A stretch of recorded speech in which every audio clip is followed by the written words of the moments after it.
Baik, terima kasih Ibu Moderator. Apakah suara saya bisa didengar, Ibu Moderator? Bisa, Bu. Bisa, Bu. Jelas. Ya, terima Bisa, kasih. Bu. Jelas. Bisa. Lanjutkan, Ibu. Bisa jelas, loud and clear. Sungguh jelas sekali. Baik, perkenalkan nama saya Rita Sari dari IAIN Langsa. IAIN itu adalah Institut Agama Islam Negeri Langsa. Langsa itu berada di Aceh. Jadi kami tepatnya di Aceh ya Bapak Ibu ya. Sehingga tadi saya minta izin dulu untuk sholat karena pukul 12.30 kami di sini baru azan gitu. Baik, tidak memperpanjang lagi mukadimah, saya akan melakukan share screen untuk materi saya pada hari ini. Sudah terlihat Bapak Ibu semuanya? Belum, Bu. Sudah, Bu. Sudah. Ya, Bu. Ya. Sudah, Bu. Sudah. Lihat, Bu. Terlihat ya Bapak Ibu ya. Baik Bapak Ibu. Nah, Pilih materi ke piye. mohon kepada para peserta untuk memute-kan dulu speakernya ya Bapak Ibu. Baik, ini tadi data diri saya, dosen di IAIN Langsa, Aceh. Saya awali pembahasan kita pada hari ini yaitu tentang karakter religius dan jujur. Nah, saya awali dengan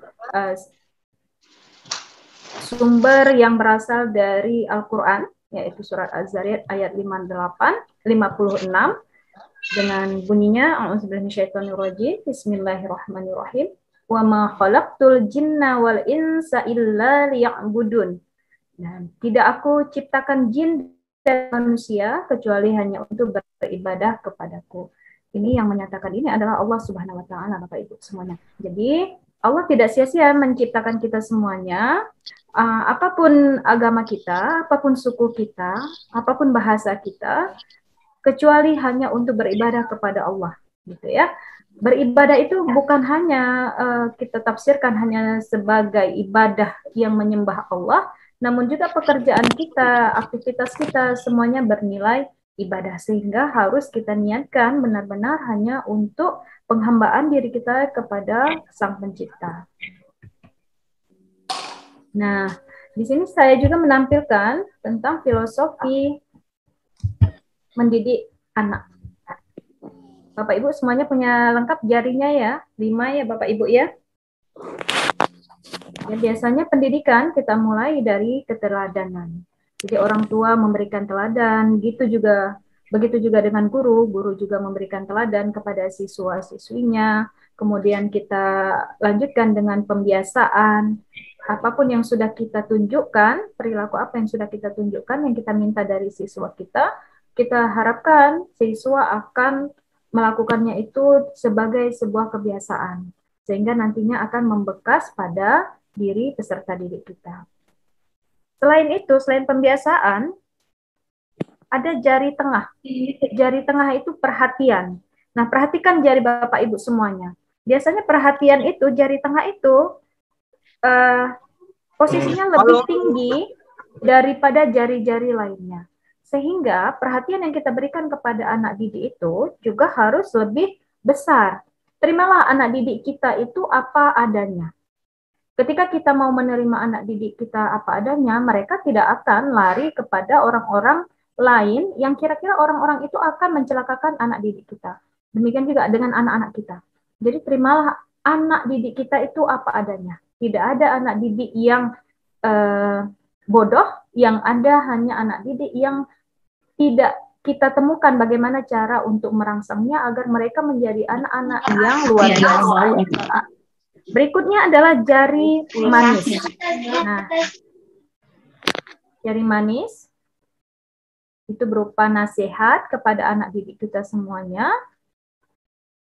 Dan nasihat itu juga diberikan itu sesuai dengan porsinya.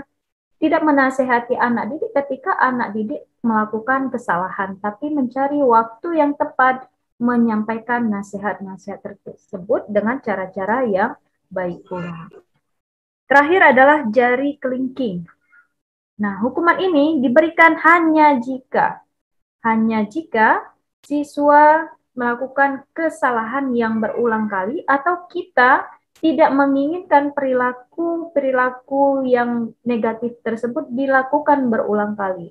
Jadi hanya jika diperlukan maka boleh dilakukan hukuman. Dengan catatan, hukuman yang diberikan itu tidak menyakiti, tidak merusak fisik ataupun psikis dari peserta didik kita. Berikutnya, di tahun 2017, ketika itu menterinya masih Bapak Muhadjir Effendi, itu ada gerakan PPK. Ada 4 yang ditekankan di sana, yaitu ada olah hati, ini yang kita sebut dengan religius, kemudian ada olah pikir, kognitif siswa, ada olah rasa, konasinya, dan ada olah raga, fisiknya. Nah, keempat dimensi tersebut, dimensi karakter ini tadi, keempat dimensi ini tentu harus masuk di dalam pembelajaran, harus terintegrasi dengan pembelajaran. Olah hati yang mana? Olah hati itu individu yang memiliki kerohanian mendalam, beriman, dan bertakwa. Nah, bahasan saya lebih kepada religius ini tadi, gitu ya, Bapak Ibu sekalian. Nah, ini tadi yang kita sebut bahwa keempat karakter tersebut harus include, harus terintegrasi pada program pembelajaran di sekolah, baik pada kegiatan intrakurikulernya, co-kurikulernya, maupun ekstrakurikuler. Kemudian harus kita ketahui juga ada 5 nilai utama karakter prioritas PPK yang bersumber dari Pancasila. Yang pertama tetap religius.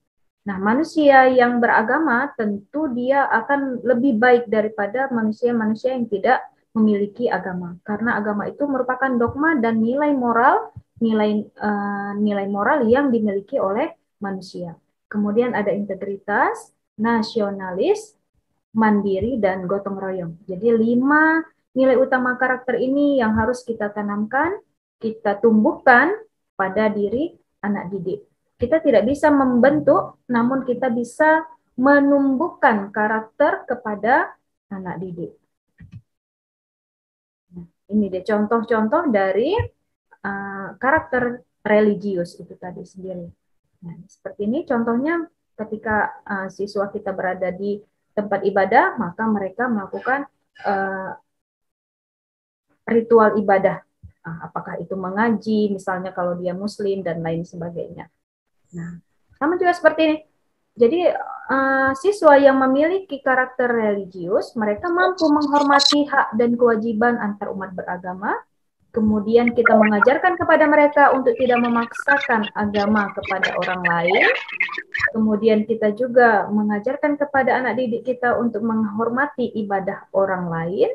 Kemudian berteman dengan siapa saja dan tanpa membeda-bedakan agama. Nah, kalau di kami, khususnya di Langsa, ada gereja, ada satu gereja, itu letaknya berada di dekat Masjid Muhammadiyah. Jadi toleransi itu memang sudah kita tunjukkan dalam kehidupan sehari-hari. Berikutnya, nah ini kira-kira ini apa Bapak Ibu semuanya? Ada yang mau jawab? Mungkin Bu Yulianti? Jembatan.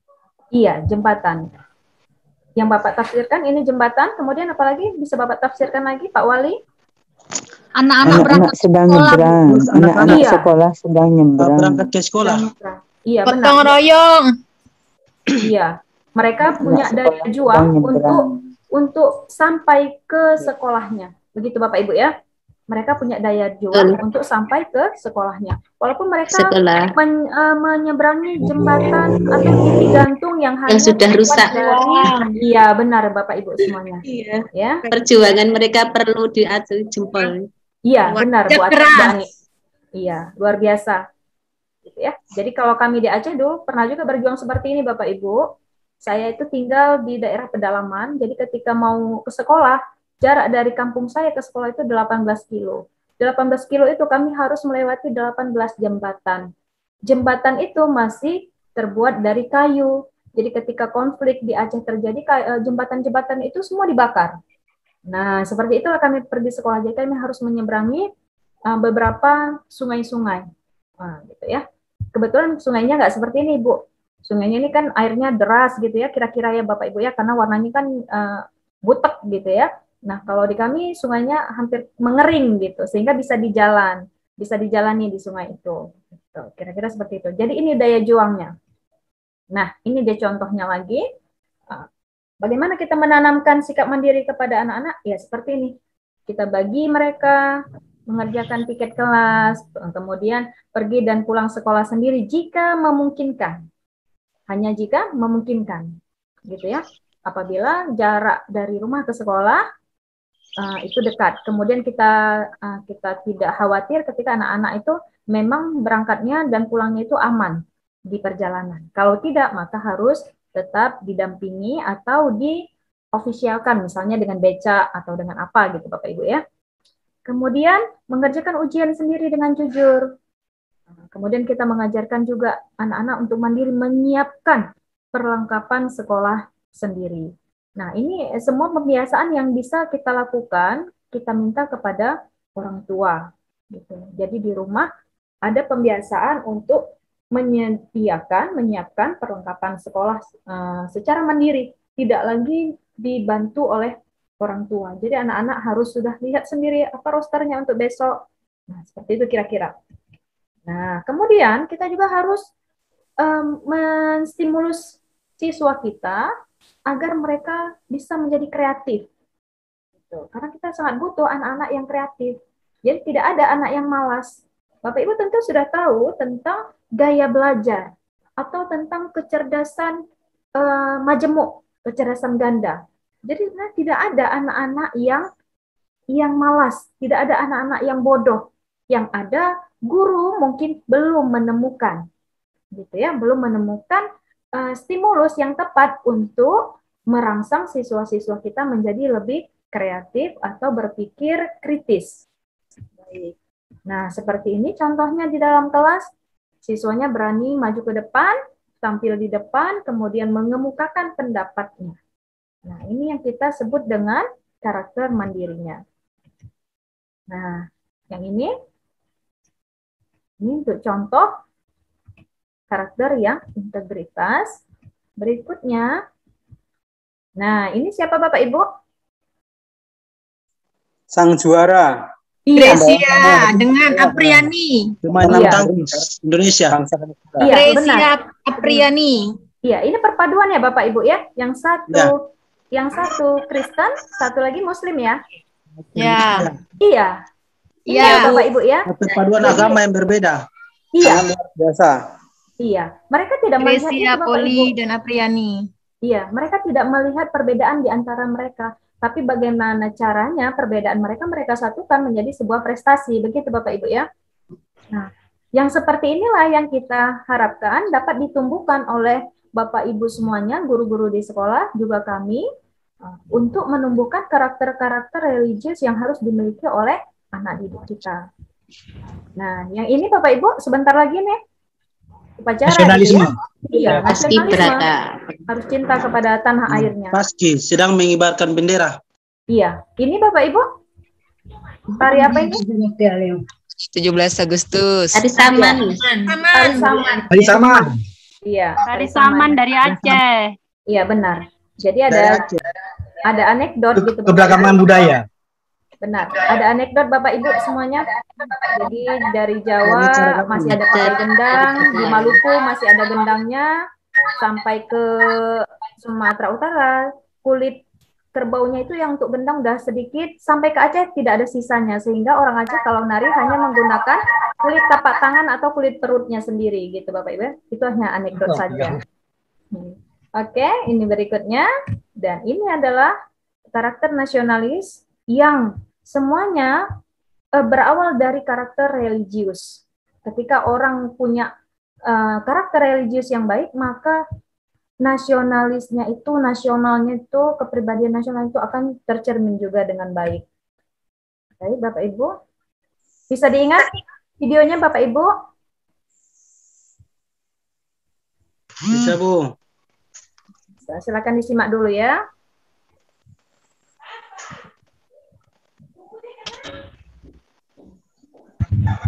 Nggak ada suaranya, Bu.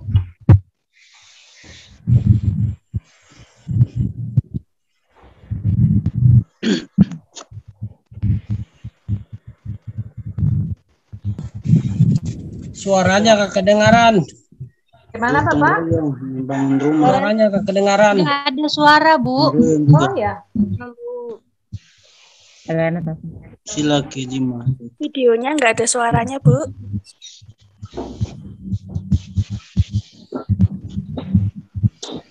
Baik, tadi tidak ada suaranya Bapak Ibu ya. Videonya suaranya mati. Nggak ada suaranya. Ya. Mungkin saya yang kurang tahu nih bagaimana men-share suaranya supaya suaranya aktif gitu. Baik, kita lanjut saja Bapak Ibu. Saya mohon maaf untuk lanjut video saja, Bu. tadi. Iya. Nah, ini apa Bapak Ibu? Gambar apa? Mencontek, Bu. Ya. Anak-anak sedang Mencontek. Nyontek, Bu. Sedang melihat karya temannya. Iya.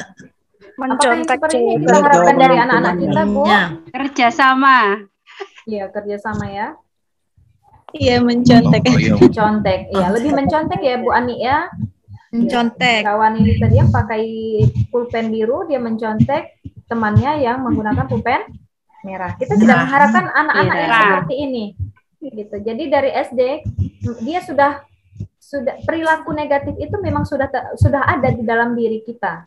Gitu ya, di dalam diri anak-anak kita itu memang sudah ada, dalam diri kita juga sudah ada. Tapi bagaimana caranya kita meminimalisasi agar perilaku yang buruk tersebut tidak semakin tumbuh. Maka kita harus menanamkannya dengan hal-hal yang baik. Kita menyeimbangkannya. Nah, seperti ini juga. Ini antara bapak-bapak gitu ya. Mungkin mungkin hal pekerjaan atau ketika mereka mau memilih anggota dewan dan lain sebagainya. Yang kita mau adalah anak didik kita semuanya berani menjelaskan bahwa dia adalah anak yang jujur. Baik, paradigma untuk jujur itu sendiri yaitu jujur dalam pikiran, perkataan, dan perbuatan. Jadi ketika anak-anak bersih pikirannya, suci pikirannya, maka dia akan jujur juga ketika berbicara. Begitu juga ketika jujur dia dalam berbicara, bersih pikirannya, maka berbuatnya juga akan menjadi semakin baik. Bagaimana peran kita? Peran guru? Nah, Bapak Ibu semuanya, peran kita sudah jelas. Sebagai pengajar, penjaga gawang, fasilitator, penghubung, dan katalisator. Ingat Bapak Ibu harus menyiapkan anak didik yang sekarang berada di generasi Z, sementara kita adalah orang-orang yang berada di generasi Y, yang memang sangat berbeda, dan kita harus membekali mereka dengan 4 kompetensi Bapak Ibu. 4 kompetensi itu yang mana? Yaitu kritis. Jadi anak-anak harus kita latih untuk berpikir kritis. Berpikir kritis ini dimulai dari kebiasaan yang dilakukan di rumah, mengajarkan orang tua, mengajarkan anak-anaknya untuk BMM. Bukan bahan bakar minyak ya Bapak Ibu, tapi BMM itu adalah berpikir, memilih, dan memutuskan. Contoh paling dekat adalah bebaskan anak untuk memilih pakaian apa yang dia gunakan. Jadi ketika itu dia akan berpikir, ini pakaian ini cocoknya dengan dipasangkan dengan rok yang mana atau celana yang mana. Kemudian memilih bagaimana? Dia akan memilih warna apa yang sesuai. Pakai jilbab atau tidak pakai jilbab. Baru dia memutuskan. Sehingga diawali dari kebiasaan yang dilakukan di rumah. Demikian juga di sekolah Bapak Ibu. Biasakan anak didik itu kita latih untuk BMM. Berpikir, memilih, dan memutuskan. Sehingga nanti kompetensi kritis daripada anak didik kita itu bisa muncul. Yang kedua, yang kedua apa? Yang kedua adalah kreatif. Ketika dia sudah mampu berpikir, memilih, dan memutuskan, maka kompetensi kreatifnya atau kemampuan kreatif anak itu akan muncul dengan sendirinya. Selanjutnya adalah kompetensi komunikatif. Di era yang digital seperti saat ini, tidak mungkin kita tidak berhubungan dengan orang lain. Jadi di era 5.0 ini, society ini, jadi kita harus mampu melakukan komunikasi, juga melakukan kolaborasi, yang terakhir, kolaboratif, dengan orang lain. Nah, seperti kami berada di Aceh. Gitu ya, saya dengan Bu Cherry, Julida Panjaitan, pemateri yang kedua, itu kami berasal dari Yayan Langsa di Aceh. Namun kami diberi kesempatan untuk bersama-sama dengan Pak Syarifuddin, dengan Ibu Tessa yang kemarin, dengan pemateri-pemateri lainnya. Untuk apa? Untuk melakukan kolaborasi pada kegiatan pelatihan seperti hari ini. Nah, itu diawali dari mana? Dari komunikasi. Nah, kita punya jejaring-jejaring komunikasi melalui grup WA dan lain sebagainya. Kemudian kita bersepakat untuk melakukan kolaborasi di kelas hari ini. Terakhir, ini adalah quotes dari Sayyidina Ali, orang yang suka berkata jujur, mendapat 3 perkara, yaitu kepercayaan, cinta, dan rasa hormat. Nah, Bung Hatta menjelaskan bahwa orang kurang cerdas itu dapat diperbaiki dengan belajar. Kurang cakap dapat dihilangkan dengan pengalaman, namun tidak jujur itu sulit diperbaiki. Indonesia ini banyak sekali orang cerdas, banyak sekali orang pintar, tapi kita kekurangan orang-orang yang berperilaku jujur. Baik, Bapak Ibu, hanya demikian yang dapat saya sampaikan. Segala kekurangan adalah milik saya, kelebihan adalah milik Allah Subhanahu wa taala. Saya akhiri. Billahi fissabil haq fastabiqul khairat. Assalamualaikum warahmatullahi wabarakatuh. Waalaikumsalam warahmatullahi wabarakatuh. Saya kembalikan kepada Ibu moderator. Bagus.